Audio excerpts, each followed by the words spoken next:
this is the magical work that our ancestors did, and it was based off intuition, and it was based off a communal cyclical exchange between ourselves and nature, and understanding that the magical aspect is this working with something in an intuitive way, and then it just being there for you. I'm not sure if that's the right way to put it, but magic, as I said before, is basically, you can replace it with knowledge, the word knowledge. And the magicians of the old days didn't get where they were or gather their esteem because they didn't do their research, they didn't do their work. They were knowledgeable, and they could do their magic because they learned. And the more ethereal aspects of it come after the practical, I would say.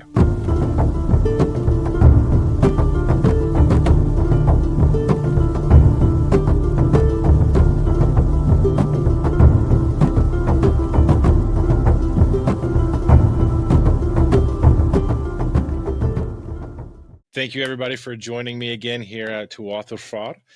This is Raudaz, and we're starting to amass more of a crew here. It feels so good to start actually talking to more people than Nathaniel and I intensely going back and forth with our knowledge. We are getting started with the next set of trees that follow in the Ogham. These are the alder and the willow, and I have herbs paired with them as well. So we know, like the last one, we're going to be just discussing the medicinal properties, some of the history, and trying to reflect on how it might have had an impact in, how it might have had an impact with our Norse ancestors back in the day. Because when we're following the Ogham, we're looking at the Celtic kind of interpretation. We're following the trees of the Ogham. That is a Celtic philosophy of the land that they inhabited. The Ogham also includes things like birds, particular fortresses, bodies of water. The Ogham is really a passage into the knowledge, or the land knowledge, that is stored deep into these symbols, which are just basically notches or alphabetics. Yeah, it's like an entire land knowledge residing within these things, and the similarities of these things that line up. So without getting too off topic, we're going to be doing a few more episodes of these, starting off with the alder. We have that paired. I'll tell you what it's paired with in just a moment, but I will show you. I went on a little trip today. So I actually have I've been working on my collection here. And anybody that's interested in building an Ogham collection, maybe I didn't mention this before, you definitely develop your own sort of connection to them. People talk about working with runes and how when you make the runes, you develop a special connection with them. This currently is can I get it in there? Is it going to show up? No, it's going to be invisible. So that's my box of my currently collected Ogham. So I'm about 4 shy, but I've actually traveled and gotten each one of these twigs from either a dying or fallen branch from each tree within the Ogham. And there's the one that I made for Nathaniel. Gave him the oak. And I think the word was mind is what I carved onto that one. And but yeah, so as I was saying, I actually have here a piece of alder that might be somewhat visible to everybody. And the carving that I have on this one, it shows up in reverse. But the thing is that this is actually supposed to be 3 notches. In my early study, when I crafted this, I did it with 4. But the good thing about it is that if you're carving these yourself, you make a mistake, you can just shear through it and then start again. You'll be fine. So this is one that I have to correct. But this is a beautiful piece of alder right here. You can see it's very dark. The alder is actually part of the Betulaceae family, but considered a hardwood. So quite the opposite of birch. I think that's interesting that we're starting off in that. Birch was one of the softest woods that you can come across, filled with rich oils and so forth. But you can also tell that this develops catkins, male and female catkins, which actually help it, since the alder lives so close to bodies of water. I mean, literally, it's on the edges of rivers and creeks, and the roots sink down into it. In those areas, you'll see that there's not a lot of nutrients within the soil because of the moving water, but it's developed a way to actually gather the nutrients that it needs through the air. So that's a big theme here with the alder when we start in the beginning of our topics. Something I'm going to try to be incorporating in these sessions. I got a little carried away, but we're going to start before we go any further, just wanted to kind of get us started thinking about these trees, the alder and the willow. These are incredibly lunar trees. They exist by bodies of water. And as I'll go into with the willow and the alder and the herbs associated with them, you can tell that they specifically channel a type of lunar energy. And in a future video that I'm coming out with, we're going to see that, there's three particular currents. There are more, but three particular currents, and the lunar being one of them, is a current of the intuition or the mind. It's a current that essentially, when all things of the natural world, the sparks of inspiration, the fates, everything else, once those are all out the window, once you're not actually working with those energies, once you come to situations in your life where the decision has to be made by you, you're relying on something like a lunar current, and which is sort of your connection to the ethereal of all things. It's the sort of like the background of all things, right? It was sort of what consciously connects us all. And it can kind of be those moments where you experience moments of like deja vu, moments of, I can't, like, how did I take the right number of steps to not walk in that dog crap? Like, it's just weird alignments and intuition that you choose to be a part of and partake in. And I'll be getting more into that later, but we're going to be going into the episode in future episodes, starting with a practical ritual that was meant to channel our minds into what we're working with here. And that brief description of the lunar current, I want you to think about that in this process here. I've asked everyone to bring an earthen bowl of local water. And obviously that's highly significant to what we're dealing with here, as we're dealing with two trees that spend their lives connected to the water. And then also I mentioned a candle and a herb of some kind. But when I thought about it a bit more, I think really the only, like, what we're trying to represent here are the four elements. So we're trying to represent the earth, the wind, the air, the water, and the spark of inspiration, or the soul, which is fire. But when I thought about it, I was like, the earthen bowl can separate, like, this is my mate gourd right here. So I use that one. I got this from my river, the water. But then when we burn an herb, we are actually kind of getting all with the bowl itself. It's earthen, and it has water, but the herb itself also represents three of the elements as well. So it represents the earth and its ability to grow, the water, and also the fire as we burn it. And then the air is actually the means in which it channels or carries the effect of the smoke and the ambiance, and if you're using sage, which is a mild hallucinogenic, it actually can cause brain altering, sort of like a brain altering effect in some way. So I guess in future recordings, I'm going to just say, if you want to bring an herb and an earthen bowl of water, I think that's perfectly fine. So I think the way that we're going to start this off is, does everybody have a bowl and an herb they like to burn? There we are. Didn't mean to make. I have some. There we go. Perfect. Right. Everyone ready? Everybody got their bowl? Everybody got their herb? Cool. I'm going to assume so. All right. So we'll just go ahead and start, and we'll light our herb. And I'm just going to place mine over top of my bowl. I'm using white sage or desert sage. Hopefully we didn't lose him for good. I'm just getting that going. So I'm going to let that sort of rest here on top of my gourd in the water. And when we go into this meditation, we're going to close our eyes. And we can even do it now if we want to. So you're actually relinquishing, as best we can, the sense of sight, because we're working with intuition, which is a different type of sight. It relies on the other senses. If we start thinking about the herb that's sort of surrounding us, the scent of that surrounding us and coming into our body, interacting with us, it is connecting us with a series of events that have played out in order to even create that substance, that herb. All the things that had to happen right for it to be there in the soil, whether it was wild or whether it was a particular seed that made it to somebody that was growing it in their own garden. All the events that took place to bring it into that one space, and then travel, and then for you to just find it one day at a shop or even growing it yourself. All these little steps are that sort of form of intuition, that ability to be in the right place, know you're in the right place. And when you breathe in this herb, you're breathing in its sort of final execution, its final essence, as it then transfers into you. it then becomes a part of you in this way. And when we think about the bowl, the water, what we're thinking about there is if you can just envision your bowl, don't look at it, but just see it in the midnight, a reflection of the moon shining down on top of it. Understanding that so many things are connected by this blood of the earth. So many things rely on it. So many things are a part of it. So many things, everything depends on it. And this element here is the most important element in so many regards, but we're also trying to think about how it manages to, sorry, I'm just going to put that on mute real quick. We're thinking about how it manages to actually connect everything. And that's the theme of what we're doing here. And this is what this process right here in this brief moment of silence is going to be about.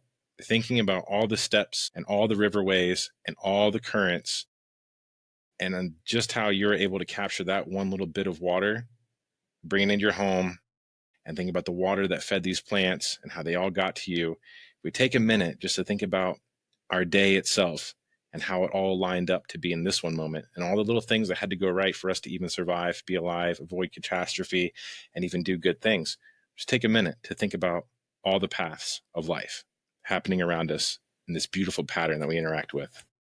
I'm just going to take just a brief moment to envision the moon shining down into our bowl, representing our intuition and our effect on the natural world and the responsibility that carries. Just you taking that cup inside, you have interacted with the natural world in some way.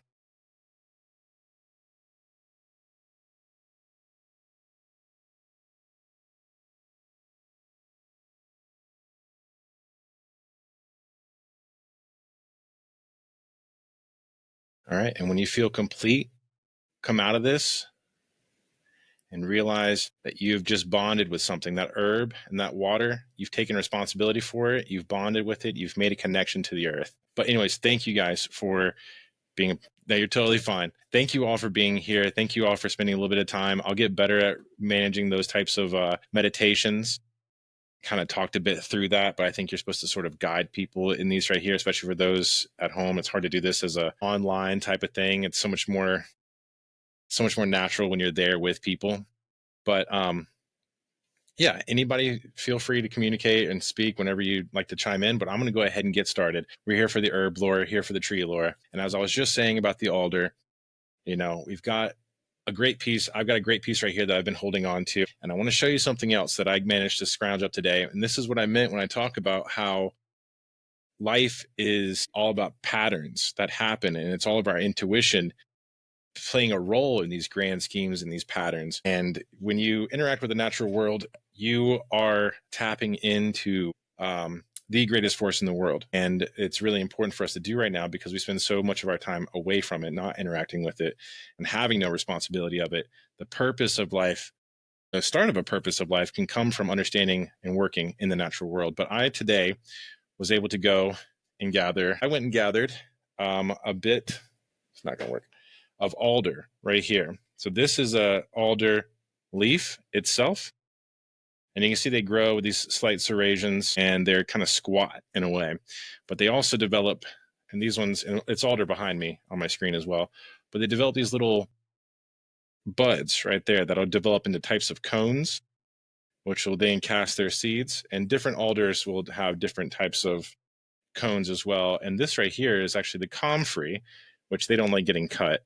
This comfrey I found today, or my wife found actually, this is the herb that is paired with our tree alder.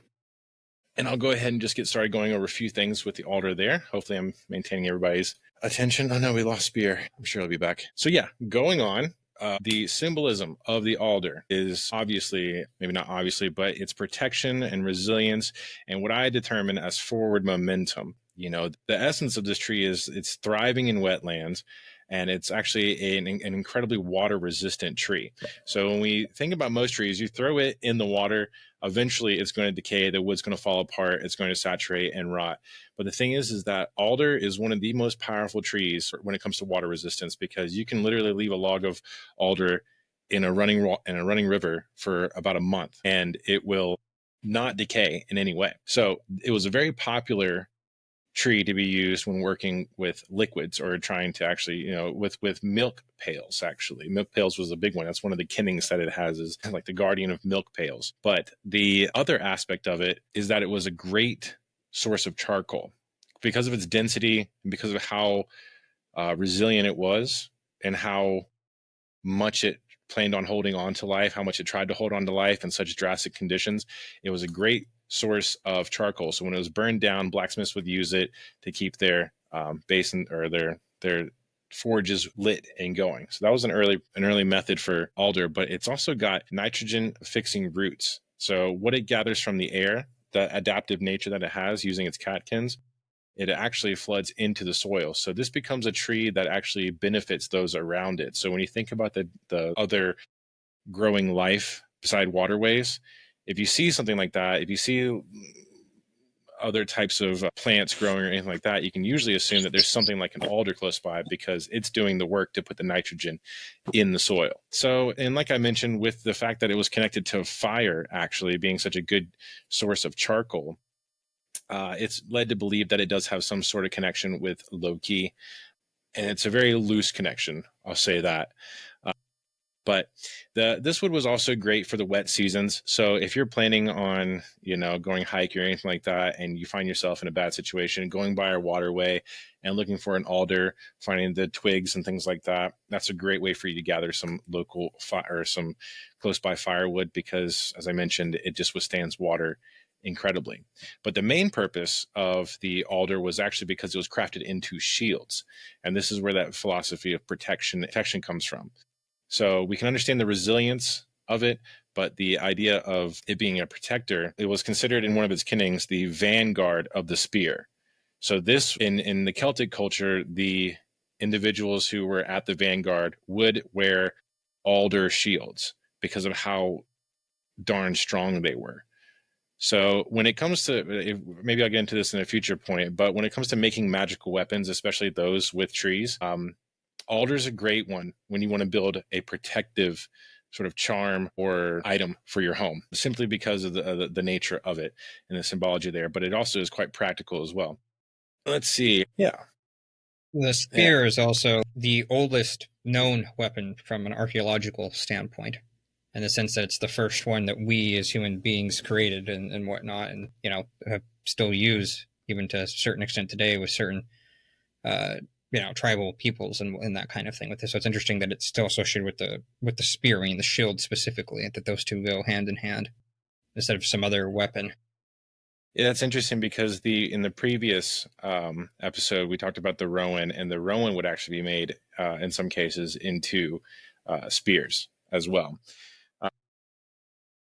Yeah, I mean, going forward, one really cool thing about the alder is that it actually produces a red sap, and the interior of it is white actually. So the bark on the interior of it is white. So when it was struck or opened or anything like that, and the sap came out, it looked like a man bleeding actually.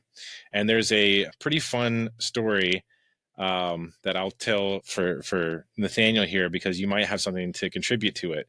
So knowing that it has a red sap and it looks like a man when it's splayed open and all that sort of stuff, it was actually linked to the warrior god Bran in the other world. Are you familiar with Bran? Yeah, of course I am. Yeah. So I'm sure you're probably familiar with the fact that his head was buried in Brittany, and it was actually dug up by Arthur. You know about that too, right? Yeah. It was done that way because Arthur wanted to take on the role of the protector. The head was put there as a protective, talismanic totem idea, I guess you could say, for what's going on there. And Arthur, and what is perceived by modern audiences in his arrogance, although there's a reason for why he did this, but I'm not going to go into that here. It's not what this is about 100%. Is because of the fact that they believed that he was doing it out of arrogance, that he was the only one that could go and protect that with it. But it has to do with something known as the wondrous child inside of the Celtic culture, and then the Welsh tradition, that's specifically the Maven and whatnot, a protector that shows up in every generation that there is for it. So Arthur is now replacing the previous one that was the protector in that particular regard for what's going on. Well, an interesting addition to that, where Bran's head, well, and also to say in the Celtic philosophy, or in their early philosophy, the head contained the spiritual essence of a person. That was that, and that's when they would sever, or the same thing with the Nordic, with Mimir as an example.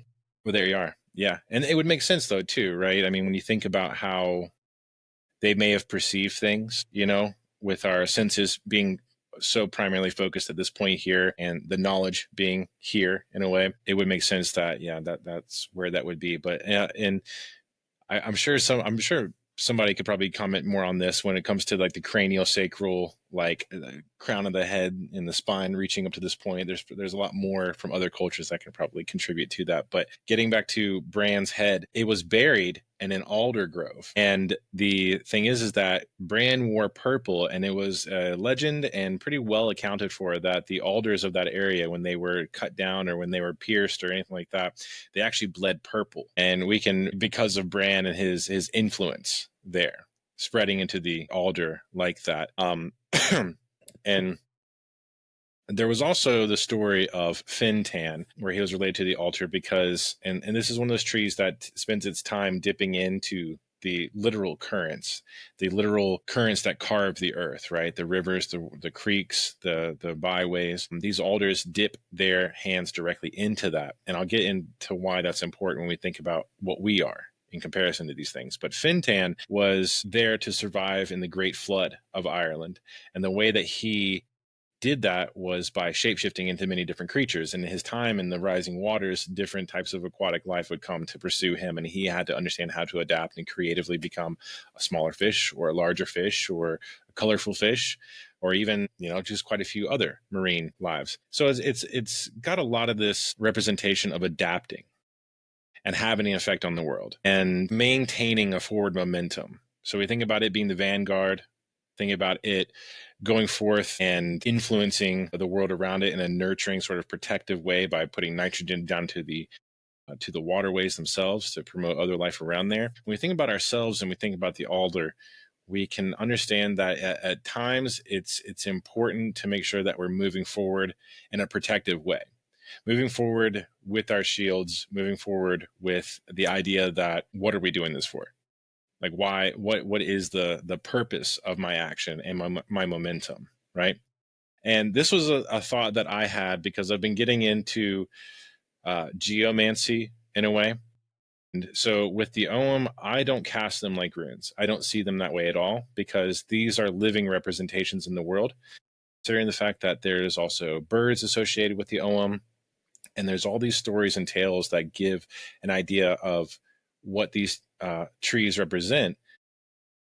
And as I mentioned, as we take those steps that place us where we are, I don't know if any of you guys have ever been walking somewhere, and then you just, you notice a birch, or you notice that's an ash tree, and you've been thinking about ash trees all day, or something along those lines, or just in those moments where, like, oh, I was thinking about that thing, and then you just happen to stumble across it.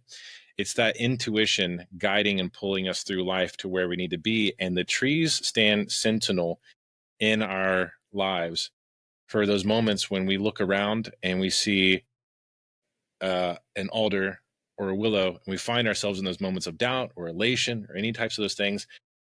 You are the casted rune, essentially. You are being cast into the world, and then those trees that appear and become noticed in those slight moments, that is the revelation there. That is the meaning there. And you can take your surroundings, and when we talk more about the bird sign and such, you can take your surroundings in and do a bit of reflection or a bit of divinative work by understanding your place in the world, or what you're surrounded by, where you find yourself next to something. So that's maybe I'll describe that better later on.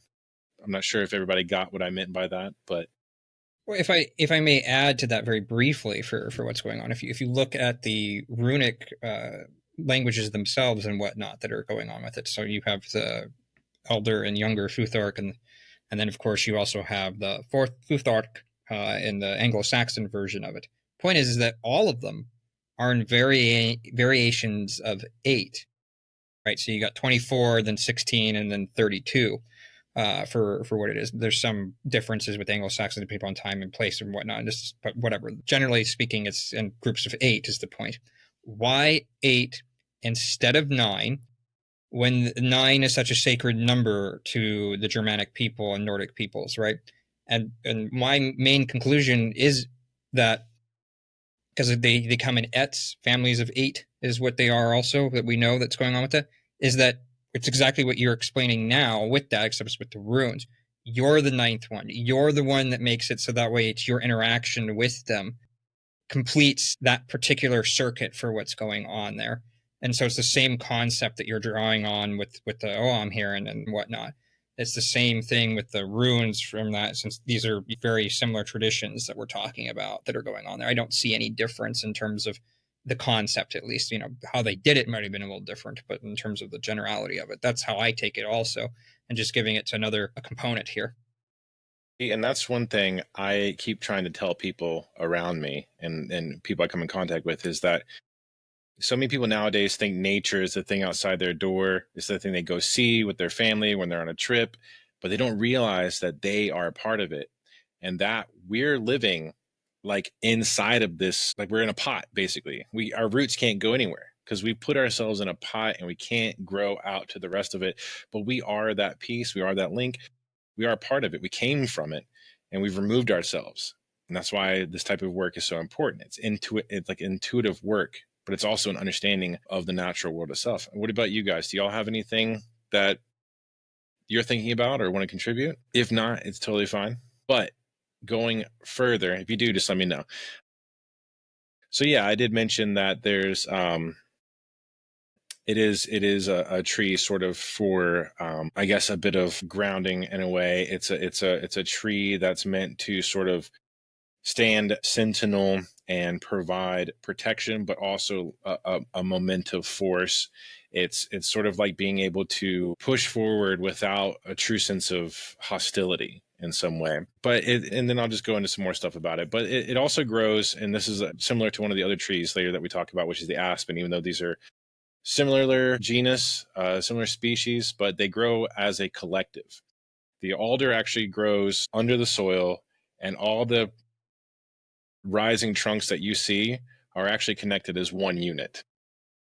So it's even more interesting to think about it as the collective vanguard against something, right? But they grow as a collective unit underneath the soil, similar to how aspens do, which I always thought was so cool to experience. But if we don't have anything else to go over there, actually, I meant to actually explain some more of the medicinal uses of it. I didn't really get too much into it, but the inner bark was the most used area of the alder. And when I say the inner bark, you've got that sort of crust layer, and then beneath that, you have a much more rich and lively substance of bark. It's not the actual sleek interior itself where you would see the white. It would actually just be it feels like there's more life within it, right? Once you scrape away that first layer, you can get, basically, if you wanted to, you could cut the bark off, and then you could take the inside of it. You never want to do this on a healthy tree if you can help it, but you can actually take the inner layer out of it, and you can use that for a lot of what I'm about to say here. But it was dried particularly for internal use because it's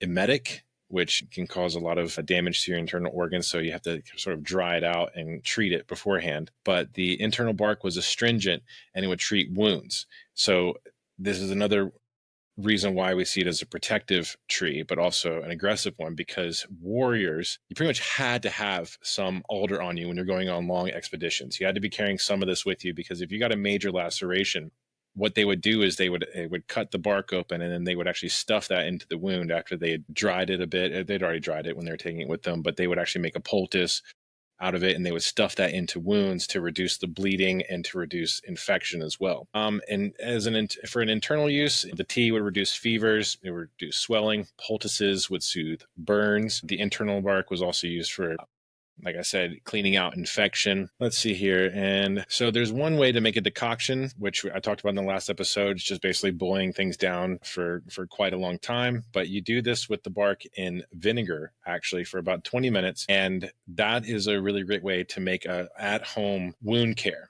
So if you're able to come across an alder, it's got a branch that's going bad on it, you can actually get the internal bark from that, and actually the whole thing pretty much.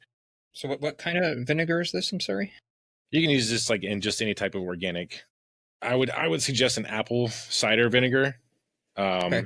Yeah, I was wondering if it was that or a white vinegar or whatever. I would do a bit of research on that. Like I said, there's so much information that's hard to do this. And disclaimer is always do research before you start crafting these things. Always follow up, because what I'm doing is I'm going through this stuff quickly, notes that I have written down to try to get everything in. It's hard to keep it all in your head.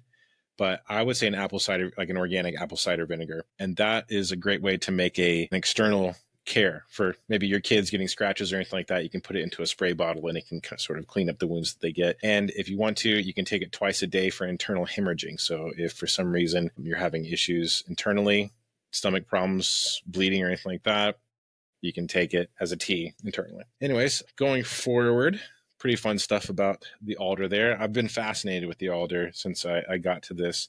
I spent way too much time on it when I was writing my notes, and I fear the rest may have suffered. But moving forward again, we have Comfrey, and I'll just bring that back up right here for everyone to get a Let little. me just ask one question yet again before you move on. Now, when you talk, please. I was just looking it up because I'm not super familiar with the alder. It looks like there's a bunch of different varieties. Is there any particular variety that you're focusing on of the alder? The red. So would that be like the, I think we're calling it maybe like the common European one? That would be it, yes. So actually, if I look here and I knock everything over, let's see. So the one that I would be referencing, if I have it pulled up right here, let's get the actual, pardon while I pull this up, I have so many books about all of this and a bunch of the other Norse stuff as well, which I will say, somebody asked about notes or pre-reading. I've been working on an entire document that takes all the knowledge from all of my literature and comprises it in a very lengthy but organized format. So I'm going to be rolling that out when I can. After I do the episodes, I'm going to be updating that. Everyone can get it from the Discord, and it's going to have just as much information as possible for the Norse and Celtic ideologies on all of these things that we're discussing. So if you want to come and get a hand on, hopefully, I might even be able to publish it in some capacity, but I might just make it like a free book for everyone to use. But I'm putting together something huge with this, maybe a bit unconventional, but so it's more than just like the list of books like I gave you that had like whatever it was. No, this has actually got the information from, I think maybe like 10 different books that I've been doing, because I'm not going on the internet for any of this. I'm taking this from druids, I guess you would say licensed druids. And then also, so it's very hard to find a lot of this stuff from the Norse. And this is why I said that it's important for us to embrace the Celtic, because a lot of us have both genetics in us, but where one doesn't have an answer, the other one usually does. But the botanical name for this plant would be the Alnus glutinosa. Alnus glutinosa. And we've got a couple interesting names for it here. One of the old Norse names was Elrir. And then the old High Germanic was the Elira. And we've got Danish, Swedish, some Norwegian, all that stuff. I'll be including all that in the work itself, the one that I was just talking about. Anyways, yeah, I think the red is really the one that we want to, that is primarily referenced. But then, yeah, moving forward, Comfrey. Comfrey, it's kind of a hard choice with this one, because in some cases I feel like the one I have with Willow could be switched out with this one, but this is why we're doing them in groups. So this is actually considered a healing plant in like the physical sense, similar to alders, as it's got the ability to clean wounds and fix wounds. It was known as the knit bone. Comfrey promotes wound healing, reduces inflammation, and speeds recovery from sprains and fractures. And this is done in ways of poultices and so forth. Used in a poultice or salve, internal use is discouraged due to its pyrrolizidine alkaloids, which may cause liver toxicity. So you want to avoid the internal use with the Comfrey, but it's a great external poultice or salve. It's a great poultice for generating bone regrowth, and was used to splint fractured or sprained bones. And it can grow, but it's so effective that it actually can overgrow bones. And it's best used in the early stages of breaks. So if you're continually applying this stuff, it can overgrow your bones in a capacity, causing like knotting and stuff. Y'all should see my collarbone. It's crazy. And then one great thing about this is that it can be used really well with burdock in a bath of types. So if you make a tea of it, like a bunch of burdock, you can pour this into a hot bath and you can sit within that, and that will reduce a lot of muscle pain and joint bone aches as well. So even if you're recovering from a sprain or something like that, having these in a bath would be great. It contains compounds like allantoin, I think that's how you would say it. All this is going to be in the document, which may promote cell regeneration, making it historically used for bruises, swelling, arthritis, fractures. It's applied externally, poultice, blah, blah. But cell regeneration, that's a big one right there. When it comes to actually trying to redevelop something on your body where you have an absence, it's great for that. Fresh leaves are crushed into a paste for external use on bruises, sprains, or even skin cancer. Those dealing with that can find this useful. It's not academically supported in that regard. Who cares what they have to say? We have a lot of other people with a lot more experience working with it that can tell us. But a comfrey root tea is about 0.5 ounces chopped. The root itself chopped and boiled in about a quart of water, yielding about 4 cups. It's suggested for gastric ulcers and general healing properties. If you're trying to do like a lung recovery or something like that, if you're a smoker, you can internally take this, as it will help that process and regenerate lungs in that capacity. And tinctures as well. Wet comfrey, in a historical sense, wet comfrey roots being, pretty sticky, were used as medieval splints or sprains. So they would kind of bind your legs with these if they didn't have many other options. It would help with, and at the same time as they're resting there, it would help with the torn ligaments and so forth. And it's also been noted to be used in helping with brain injury recovery as well. So I think we've already got this part right here. It causes liver toxicity. Primarily want to stick to using this externally. So when doing something in a sort of spiritual sense, this in the Norse was considered related to air. I don't know if I'm pronouncing that entirely correctly with all the flair of it, but this would have been used in a lot of healing rituals. So when it comes down to those that were like we're trying to do some sort of shamanic work in some way in both the Norse and the Celtic, this is the type of plant that you would actually air, right? You're talking about the goddess air, right? Yeah. Okay. Yes, that's the one I'm talking about. Okay.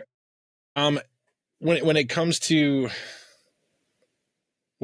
making like talismans or charms to promote a healing, then when I talk about the shamanic work with this sort of thing, I talk about in a lot of ways the mental effect that it has on you, right? And I didn't really mention this too much in the last one, but it's a part that I'm trying to incorporate as we go forward.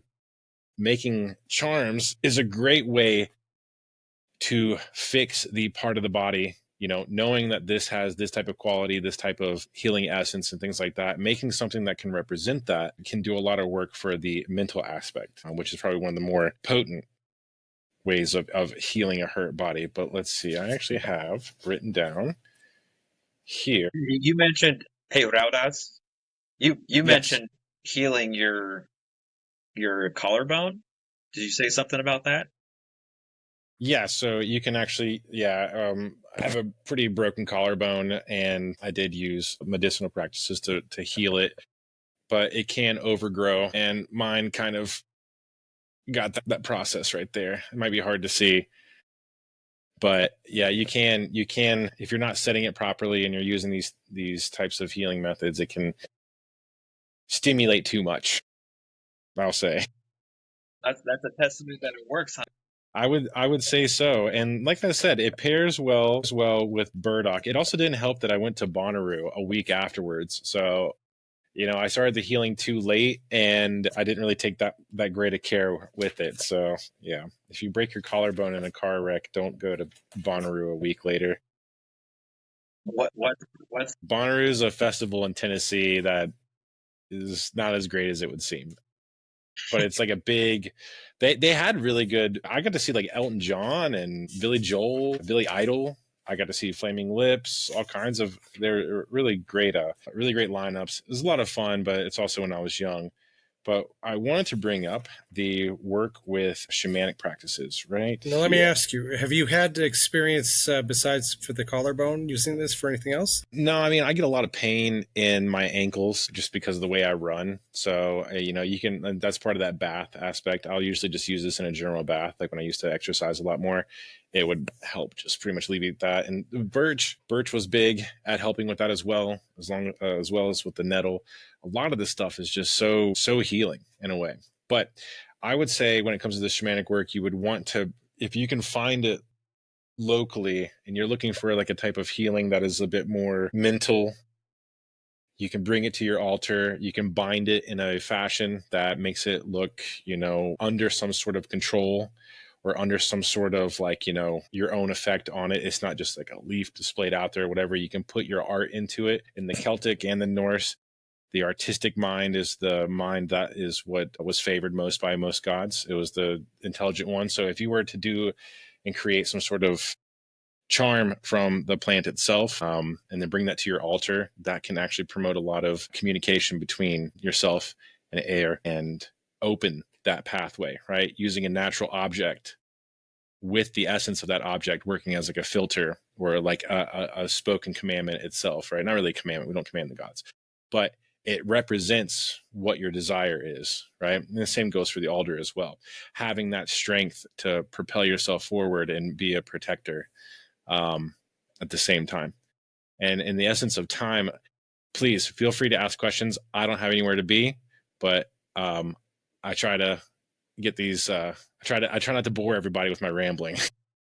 But I want to go on. I had a quick question. Yeah. So, like, knowing nothing about this kind of stuff, what area of the country would this be found in, like North America, like with like the different trees that you're talking about? So with the alder.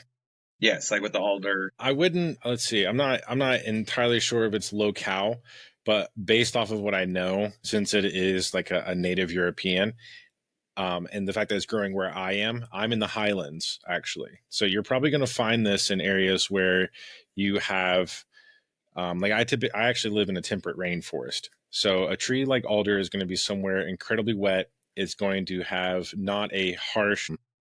it's not going to be a harsh tropical. You're not going to find it tropical, and you're probably not going to find it in the south of America either. So probably actually where you're at, you'll be able to find a few, because I was up in Michigan recently, and I'm pretty sure I came across quite a few of them in some of the waterways.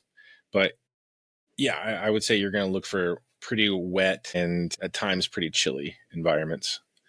It's probably going to be the best place you're going to look. I'll start putting more of that in going forward. Best places to find these. And that's a good question too. Yeah, that definitely helps clarify some things. All right, so this one's pretty fun, actually. Going on, and I'll work on a lot of things. It's all this is all practice, and you're all here with me practicing. And I appreciate you all for it. But what we have next, actually, are from my own garden. So we actually have willow here. These are stems from a bit of small a willow hedge that I've planted. And then we also have yarrow. And this grows wild, actually. Yarrow can be found wild, and you'll probably find it in patches of tall grass, reeds, things like that, close to water as well. As we know, willow always has been associated with water, but we'll get into some more of the interesting facts about them, and something recent that I found out from my wife, who knows way more about this than I do. Well, in some regards. So when we're talking about the willow, we're looking at the idea of flexibility and intuition, as I said before, and of course, healing, right? But maybe not the sense all the time of healing from grievous wounds or anything that can meet you on the physical realm. This is more a healing of despair, of loss, defeat, like the internal and sort of, what's it called? I'm having an existential crisis. Yeah. So more of the existential type of healing, right? Like with what's happening within you, mentally, physically, emotionally, spiritually. And going forward, obvious that the willow grows near water and it has these very flexible branches, and they're not anything like the alder, who's very strong, resilient, powerful. These are wispy, like, like as everyone always, imagines with a willow, right? Their branches were used to make the woven fences and baskets and, small animal huts, things like that. But that flexibility naturally built into them is a clear representation their adaptive nature, being able to bend and fit and find ways to exist and keep going, which is similar for both of these. And one thing that a lot of people don't know is that its bark is rich in salicylic acid, and it's a natural pain reliever, and it is the original aspirin. This is what aspirin was based off of. I haven't taken prescriptions or over-the-counter drugs or anything like that in a long time. So I lived without aspirin or having a way to stop my hangover or, that headache from looking at the screen for too long. I went years without being able to do anything about that other than hydration. But then when I found out that you can actually take white willow supplements, that changed everything. A natural way to relieve the inflammation that happens in our head just because of our natural lives having to be in these light sources that we don't want to deal with all the time, the artificial lighting and all that sort of stuff, things that just causes that type of pain. It's an anti-inflammatory. You can take this for any type of pain, really. Your shoulders acting up or anything like that. White willow, a great choice. Let's see. And it also actually has less painful side effects. So the thing is that this will not destroy your gut lining like aspirin would as well. So this was also known as the Tree of Whispers. And this is the fun part about it. It's known as the Tree of Whispers. Imagine the stories you hear about the star-crossed lovers that run down to the riverside and they sit beneath the boughs of a willow tree, and the young man plays a song on his harp, a song for the young maiden, and sings of his true love to her, and so forth. Or even think about the man who's grievously despaired that goes and sits by the willow tree under its boughs, shielded, protected, as he sort of cries out in that sort of pain that he can't escape of his life and the world that he's in. Or even just the murmurings of an old woman standing there looking into the water. That's what this tree is known to be. It's this watcher, and it's known to sort of be this comforting grandmother type thing that lays a comforting hand on people. And imagine a willow that has gone years and years and years, and it's heard generations of stories and seen the love of people and the pain and despair of that is around it. The willow in Norse and Celtic culture was a favorite tree to make harps from. The harp was the best choice for making a harp in a spiritual or a sort of like a resonant sense. The pain and love and all these deep emotions that lived and were witnessed by the willow could be made even more dramatic or even more powerful or more authentic through a willow harp, because it carried all that with it. So those who made music always chose a willow harp because it carried the true essence of human emotion with it, right? But going forward, I just explained the Starcrest lovers meeting. It was a tree that lovers would meet at, as I just mentioned. And the interesting thing about that, it's believed that the idea for the harp actually came from the image of the willow, simply because of the way that the boughs hang and the way that they create a shape like that. The actual idea of the harp came from the way that it looked as well. And I've mentioned a little bit. Of course, the harp became so important to certain Celtic cultures, aka Ireland, that it's now literally part of their entire flag and whatnot and that kind of stuff. And you see it on Guinness beer and that kind of thing for what's going on with it as well. That's true. They do have harp lager. It's pretty good. They make it so that way when you're talking about this, one of the other things that's coming to my mind also is, I don't know how accurate this is because it's from Disney, so take it with a grain of salt. But obviously, as a kid growing up, great grandmother Willow for what's happening there for when Pocahontas. And then another aspect that's coming to my mind is that, of course, poetry. That's where the bardic and all the other stuff that would go along with that. in terms of what would be done with the harp. The harp was used as a way of transmitting that knowledge in that form for what's going on with it as well, which of course poetry is associated with spiritual ecstasy that goes along with that in the Nordic tradition and the Celtic tradition, just Indo-European in general. And, that might even be part of that star-crossed lover idea, the connection there as well. So the exchange on that front. Yeah. And you think about a tavern full of men who just returned from war or something like that. And then you have an individual that breaks out a harp and then sings a song that actually, offers some ease or comfort in some way, right? It just goes to show that the healing elements of these trees are not just in their ability to be made into a tea or a poultice or anything like that. There's so much to it. They can be made into weapons to defend, and they can be made into these musical instruments that carry us away from our pain. And I think that was good. I will say a bit more. Let's see. The sap and leaves can be made into a decoction to enhance fertility. This is actually a good one. So one of the kennings, what they refer to, or I'm referring to as kennings for this ogham itself, which is the willow. I'm not even saying their Irish names. It's because I don't have the definitions for them, but I will get those in there because I have it written here, but I don't know how they actually speak it in Gaelic. But you can actually use the sap from willow to stimulate your, I think I mentioned this in the last one too, in the last video, but you can stimulate your male region with this to bring about the ability to have more children, I'll say. Trying to keep this safe for YouTube. But yeah, one of the kennings called it the hue of the lifeless. And that's maybe what it's referencing right there. And it's in a sense like giving color back to the lifeless, or like the lifelessness within one's loins in a capacity. Virility. Yes. So, yeah, and that was something I just didn't know. And I'll go in even a step further because this is something my wife taught me today. I came across a bunch of great white oaks and some pines and actually a yew, which is really hard to come by.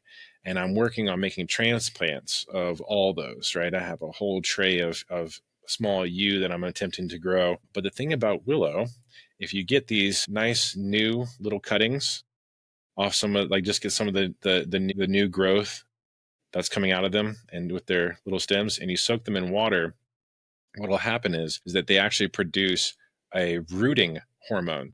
So one thing you can do is if you come across some willow on your trip or something like that, you can cut a little bit and bring it back home and stick it in a jar. And then once you see the roots start to come out of the bottom of the twigs themselves, that will then flood into the water, which is producing a rooting hormone. So you can use that with other plants that you're trying to get to take root. So yeah, and that's just like offering a little stability, just one of those infinite things that we have to learn about these trees. When it comes to a shamanic type of practice, you want to carry something like a willow, which I will say I have my own carved here as well. And this one's also not labeled properly because I got these two mixed up when I was first making them. But you can kind of see the interior bark there. The light's kind of messing it up, but it's a nice white color. And you can see that it's got these little white dots all over it. This is also a pretty significant one. And the skin of it sort of looks, when you can really see it in true light, it's got this sort of aged elder quality, like an older woman in some way. It just makes me think of that specifically. But one of the things that you can do with the willow, if you're going to want to try to do some sort of shamanic work, and maybe in a Norse sense, is you're going to potentially, I would plant these. I would go about the practice of planting these as much as you can around your property because of how well it's going to stimulate the life around it with its rooting hormones. But it's used for communicating with specific land spirits that are specific to water. It's a great way to bridge the gap of communication. So in like Scyther, it was primarily, as I mentioned, in Scyther, it's commonly used in emotional healing. It's got the water connection. And when you're talking about vulvas, they would actually craft willow wands to sort of direct energy. They would use the wands to guide energy in and out of a person. and that whole process of fluidity and sort of allowing things to be emotionally mended from you in that regard. So yeah, so there's definitely more to be done there. I would say, let's see, do I have it written here? Yeah, so in that regard, it was referenced to have, and this is a cool one too, the willow grows subterranean, actually. Its root system grows beneath in the water.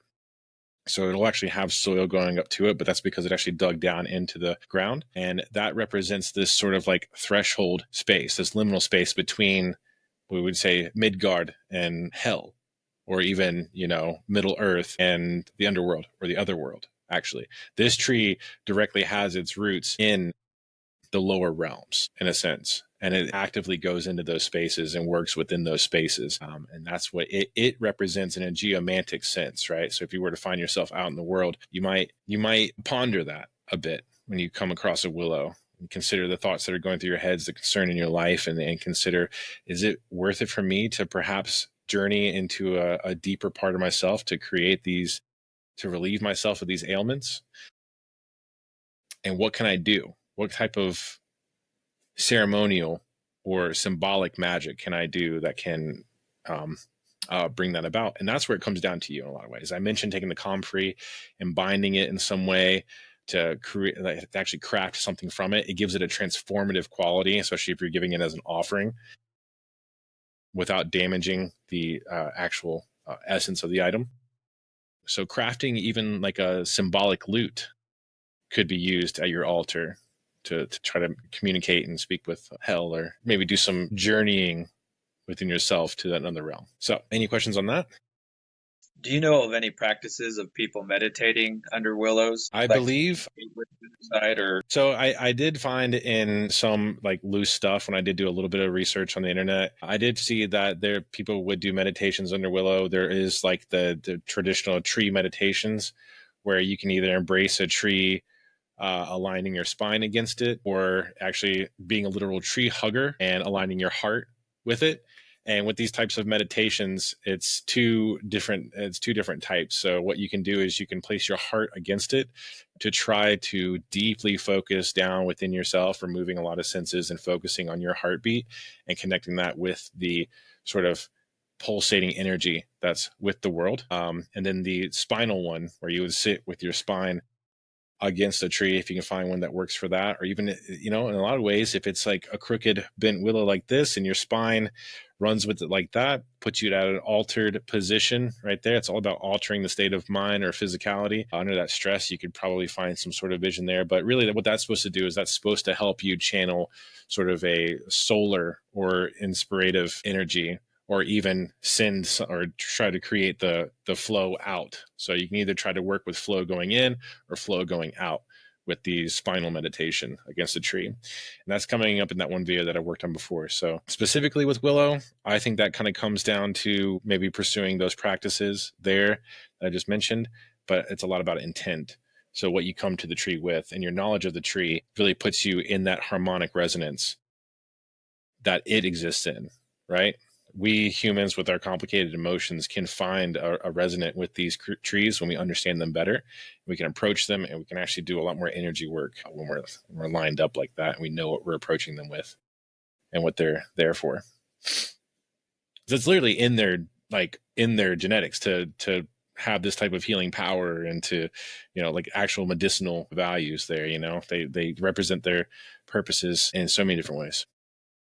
I mean, have you heard of anything? I haven't. That's why I was curious, and I just thought of it when you were talking about how it has its roots in that go down into the underworld or the other world. And if you were wanting to communicate with that, communicate with the other side, if that a willow would be a choice tree for that. I think I'd have that was something that I had just like came across like when I was like just looking at how it actually like stabilized itself, what it did with its roots. Because that's the thing when you think about trees, you have to think of them in about three parts, right? So you have like their center, which is that point between the rising into the trunk, right? And then also there at the roots. So this is where the seed began, right? And this is like its sort of center point, and it puts it at that level playing field in Midgard or Middle Earth. And then all trees sort of go down into the ground and all that sort of stuff, right? But willow is very special because it intentionally submerges itself beneath water, which when we look at things like the Bronze Age or in some tales from the Celtic, or even in the Celtic Bronze Age or medieval age, water in both cultures always represents traveling into some type of underworld, and the willow stays completely submerged in that regard. So when you think about its core being lower into that atmosphere or that realm than others, it can kind of that's where that ideology comes from, that idea comes from. But maybe I'll just do some more research and I'll post something in the Discord. Maybe I'll do that to find a bit more. I'm going to move a little bit further because I'm sure everybody's got things they want to do. But now we're moving on to yarrow, not to be confused with my son's name, Yara, which everyone does. And so that's the yarrow right there. And it's easy to confuse with other plants that grow with this sort of canopy to them. They have this nice little canopy at the top there, but you can always tell by its little branches here. I can't really get it in the picture. By its little leaves right here, I think they look a bit like dill in a way, right? And they're also kind of fern-like. So that's one way to distinctly tell them from others. One major thing about yarrow is that it is very similar to alder in the sense that it can be used for external lacerations. So if you find yourself lucky enough to be around a little bit of alder and yarrow, then you're definitely in luck if you cut your leg open. And I would say to people, you start finding these things, there's nothing wrong with taking a little bit from these things. People who cut like entire branches off of trees and stuff like that for no real particular purpose. I mean, if you do have a purpose for it, you are going to work with it. You can exchange energy with the tree. You can return to nurse it and help it through its process, right? You can give it nutrients. And you can be that steward of the land, or a real modern druid. I don't even want to get started with how I feel about modern druids. So I think we got to start doing some work. I got to start doing some work in that field because we got to get rid of some of these guys. But you can become a bit of a steward for these things. So if you need to take something from it, you have to understand that there's this balance that we create. And if you're going to take something from it, you have to also take the responsibility. This is like what I said in the beginning of the video. Interacting with the world is simply just being a part of the pattern of things that happen around us, and all of our intuitions linked in some capacity, much like we would see the rivers linking together at a certain point to the larger oceans. And then that's the part of it, understanding that you are a part of this system. And if you take something from something, you have to give something back. It's another form of offering in a way. Well, and you saw that I just gave some offerings to the land whites earlier today. And the reason I did that, just to share kind of with what you're saying, is I cleared out I cleared out this whole space back there behind our vey. And I just felt like it was a respectful thing to do because of how much I actually cut down and cleared, kind of to maintain a balance and that respect, You're a man after my own heart.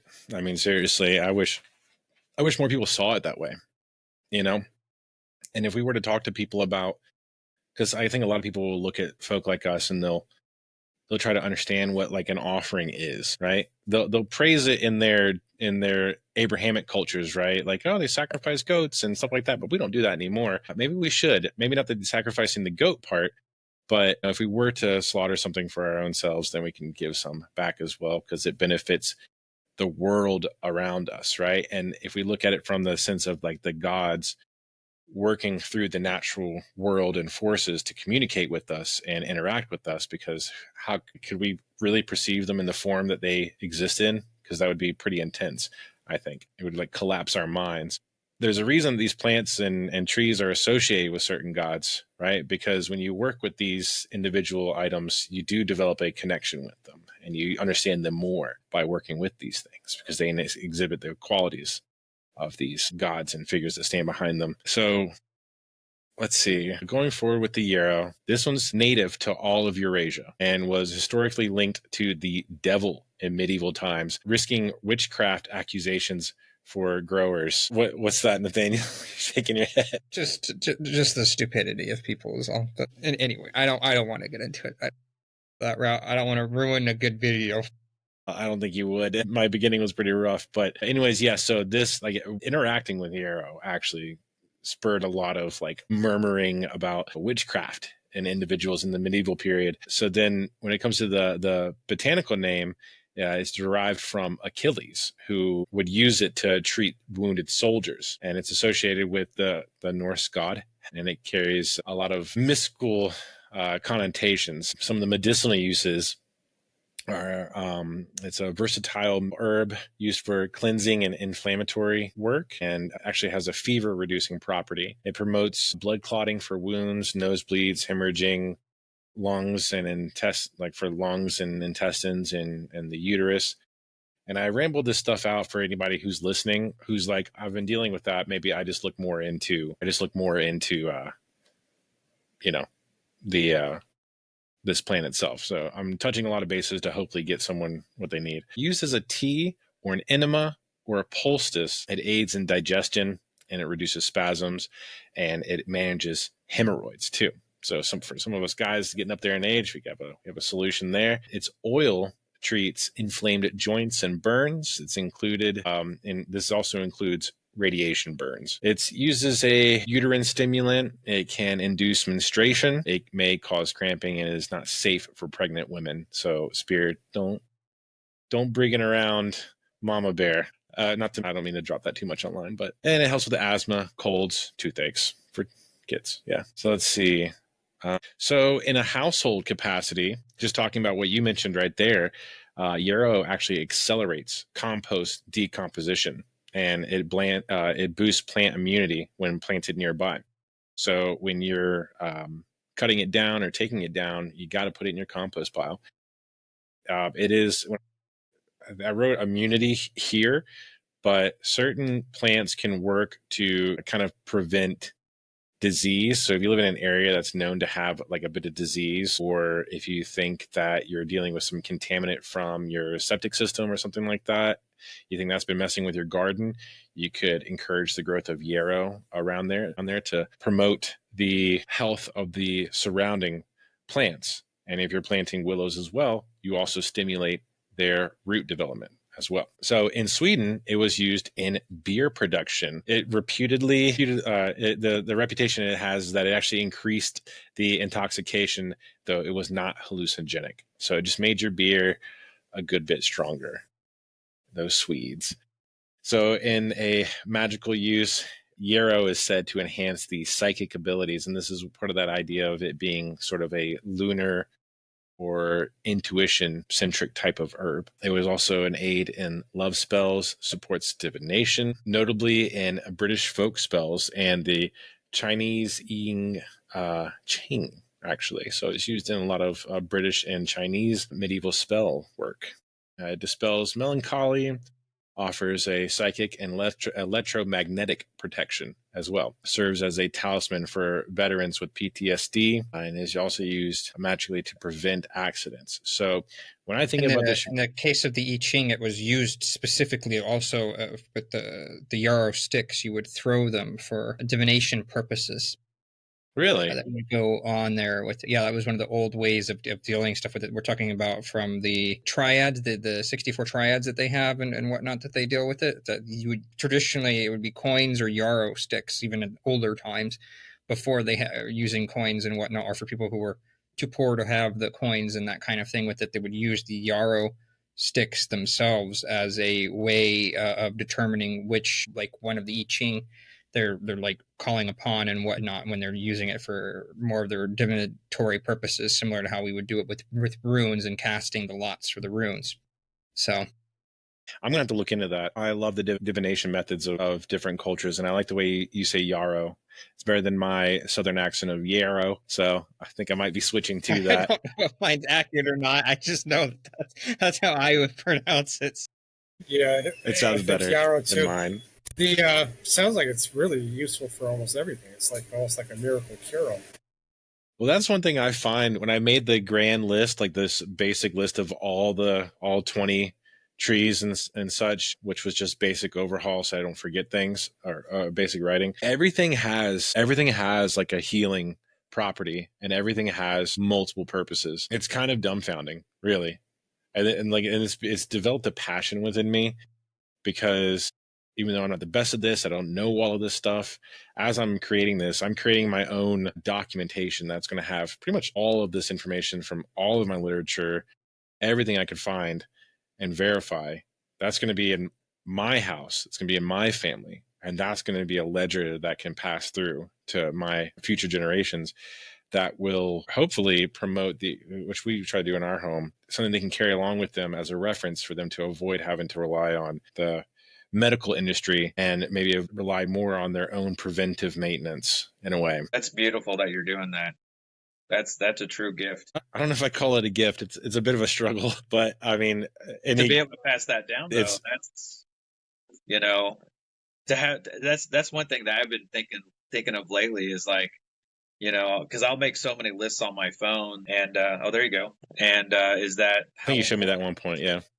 How important it is to write everything down, and you know, for future generations, because like we can't assume we're always going to have technology, you know, or for it to work. No, and I'm prepared for it to collapse. I'm prepared for it to go away. And honestly, I work in IT. I'm ready for it to go away. I'm ready to be a homeless dude in the woods raising a family. But that's what I do, man. I keep a journal with me whenever I go on any type of expedition, or I just keep it close by. And in this one particular, I've been writing down my experiences with the trees of the Ogham and with the herbs that I come across in life. And when I went to Michigan, for some reason, it was aspen. I just knew that there were aspen there. And then my journey was to figure out what that was about and what it was all about. And I say, being a new father, aspen is definitely represents what it means to be a father in the modern day more than anything.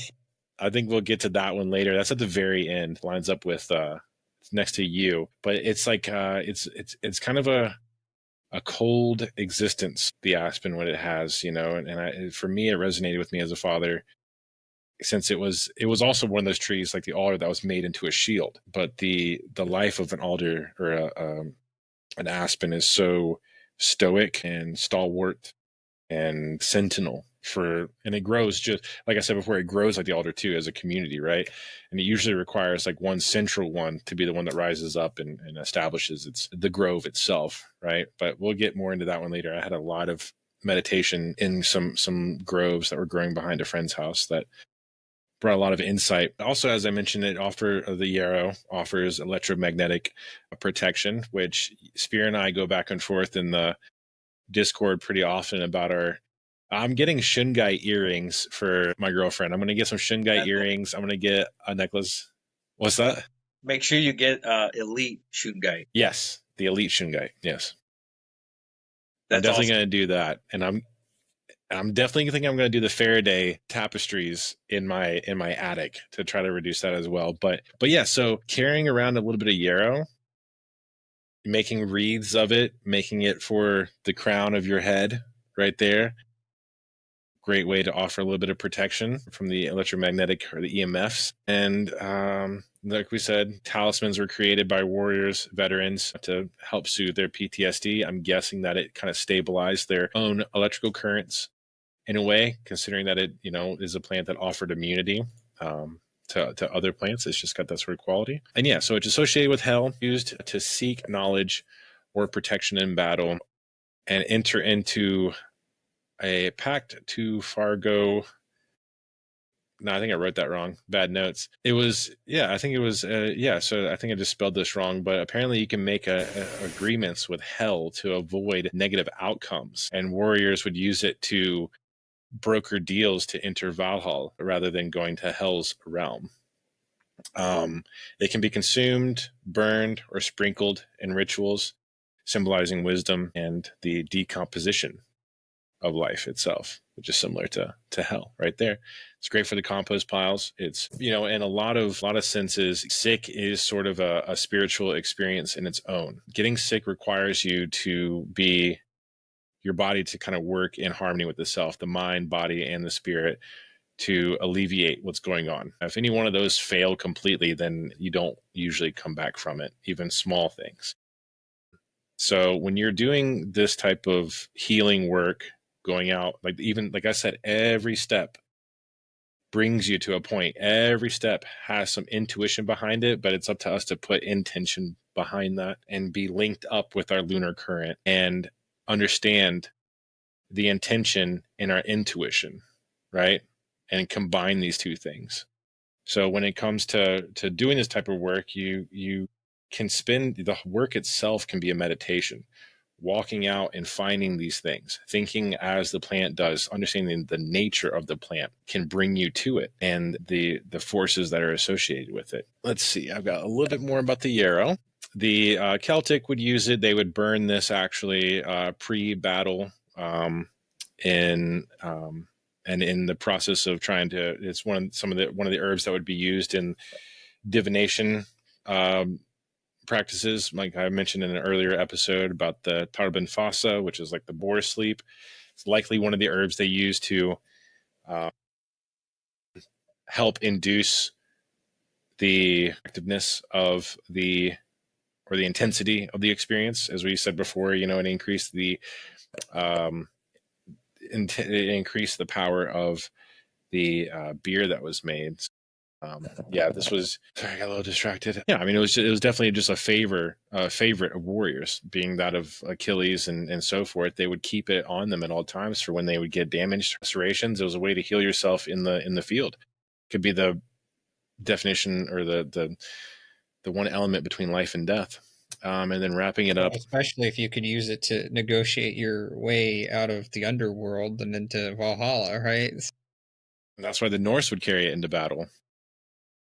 And probably why it was seen as a witchcraft herb, because they're making deals with the devil and hell. Who knows what they thought? Not a bad thing, right? If it doesn't heal you, then you use it to bargain your way in. Yeah, I mean, we don't question the will of the gods, do we? Maybe we do sometimes, but so yeah. I mean, I've been trying to think about all the rest of my notes. I've pretty much covered creating protective charms to ward off evil. All the shamanic work that you can do comes down to sort of your own, like you understanding it on a personal level, doing your own research, and then developing charms or practices or ritual offering type work to get the outcome that you're looking for. A lot of I can sit here and I can tell everybody all this stuff. I can tell you everything about everything, but so much of it comes down to your own work with it and the intuition that you feel when it comes to working with these trees and these herbs. But that about wraps it up on all the trees and herbs for today. I've been trying to think about, because I do this every 2 weeks, and once I get the hang of things, I'll probably do other videos in the midst of those. But I've been trying to think about how I can inspire a practice for people over the course of the next 2 weeks, right? Like going to everything that we mentioned here. And, if you heard anything interesting about one of these herbs or one of these trees, and you were just kind of sparked up by it, I would urge anyone here to go out and try to experience it personally. See if you can look up some images online or find a good book that can give you some reference images to find wild comfrey. Do your research of where it's going to be at.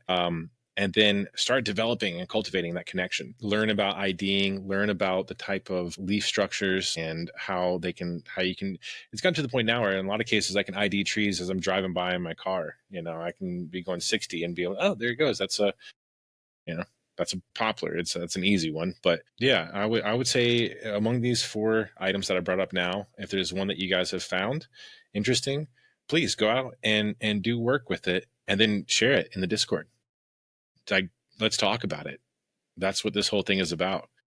This is the magical work that our ancestors did, and it was based off intuition, and it was based off communal cyclical exchange between ourselves and nature, and understanding that the magical aspect is this working with something in an intuitive way, and then it just being there for you. I'm not sure if that's the right way to put it, but magic, as I said before, is basically you can replace it with knowledge, the word knowledge. And the magicians of the old days didn't get where they were or gather their esteem because they didn't do their research, they didn't do their work. They were knowledgeable and they could do their magic because they learned. And the more ethereal aspects of it come after the practical, I would say. So that's where I'll end my my blathering. I am going to get a pretty I'm going to have a concise PDF that I'm going to put in the Discord that's going to have the collective knowledge of all my literature and all over the birch and the Comfrey and everything I've covered in the last 2 videos. I'm going to put that out here soon, and I'll be updating it as we go along. And it's going to be very extensive, but I'll make that available. The one that I was talking about making for my family, I'm going to be making it accessible for you guys as well. So, Thank any you so questions? much for doing that. Thank you.